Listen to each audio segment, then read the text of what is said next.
Channel ചർച്ചകളെക്കുറിച്ച് ചോദിക്കുകയാണെങ്കിൽ actually ഞാൻ channel ചർച്ചയൊക്കെ കാണുന്ന ഒരാളാണ്. പക്ഷേ എനിക്കതിനോട് ഒരു ക്വാളിറ്റിയും തോന്നിയിട്ടില്ല. അത് സോഷ്യലി കമ്മിറ്റഡ് ആയിട്ടുള്ള ഒരു കണ്ടൻറ്റും അല്ല ഡിസ്കസ് ചെയ്യുന്നത്. ചുമ്മാ വെറുതെ ഇരുന്ന് പൊളിറ്റിക്സ് അങ്ങോട്ടും ഇങ്ങോട്ടും പറയുക, ഞങ്ങളാണ് സത്യം, ഞങ്ങളാണ് വലുത്, ഞങ്ങളാണ് ചെയ്തതാണ് കറക്റ്റ് കാര്യങ്ങളെന്ന് പറയാൻ വേണ്ടി മാത്രം ഉപയോഗിക്കുന്ന വേദിയായി മാറിക്കഴിഞ്ഞു മിക്ക ചാനലുകളും. ഇന്ന് അവർ ചാനൽ റേറ്റിങ്ങിന് വേണ്ടിയിട്ട് മാത്രം ഒരു അവതാരകം വരും, അവിടെ ഇരിക്കുന്ന പാനലിസ്റ്റുകളെ കൊണ്ട് തമ്മിൽ തല്ലിപ്പിക്കും, വായത്തൊന്നും അങ്ങോട്ടും ഇങ്ങോട്ടും പറയിപ്പിക്കും എന്നുള്ളതല്ലാതെ പ്രത്യേകിച്ചൊരു അഭിപ്രായം എനിക്ക് ചാനൽ ചർച്ചയെ പറ്റിയിട്ടില്ല.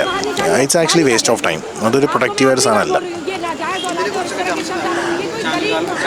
ഓക്കെ, ചാനൽ ചർച്ച നടത്തുക എന്ന് പറഞ്ഞാൽ ഉറപ്പായിട്ടും ഒരു സോഷ്യൽ റിലവൻസ് ഉള്ളൊരു ടോപ്പിക്കിൽ എന്തെങ്കിലും ഒരു മാറ്റങ്ങൾ കൊണ്ടുവരാനുള്ള സജഷൻസിന് വേണ്ടിയിട്ടാണ് നടത്തുന്നതെങ്കിൽ കുഴപ്പമില്ല. ഇത് ചുമ്മാ ഇന്ന് പൊളിറ്റിക്സ് പറയുക എന്നുള്ളത്, അത് ഒരു ഡെവലപ്മെൻറ്റ് വരികയാണെങ്കിൽ അത് ഒരു കാലത്ത് ഏതൊരു വലിയ ഡെവലപ്മെൻറ്റോ ഏതൊരു വലിയ പ്രൊജക്റ്റും സമയമെടുത്താൽ തീരുള്ളൂ. ചിലപ്പോൾ അതൊരു ഗവൺമെൻറ്റിൻ്റെയോ അല്ലെങ്കിൽ 2 or 3 ഗവൺമെൻറ്റിൻ്റെ കാലത്തായിരിക്കും തരിക. ഞങ്ങൾ ചെയ്തു എന്ന് പറയുന്നതല്ലാതെ പുതിയൊരു സാധനത്തിനെ പ്രപ്പോസ് ചെയ്യാനോ അല്ലെങ്കിൽ പുതിയൊരു പ്രൊഡക്റ്റീവായിട്ടുള്ള സാധനം ചെയ്യാനോ സോഷ്യലി കമ്മിറ്റ്മെൻറ്റുള്ള സാധനം ചെയ്യാനോ ഈ ചാനൽ ചർച്ച വഴി വലിയ റിസൾട്ടൊന്നും പ്രതീക്ഷിക്കേണ്ട.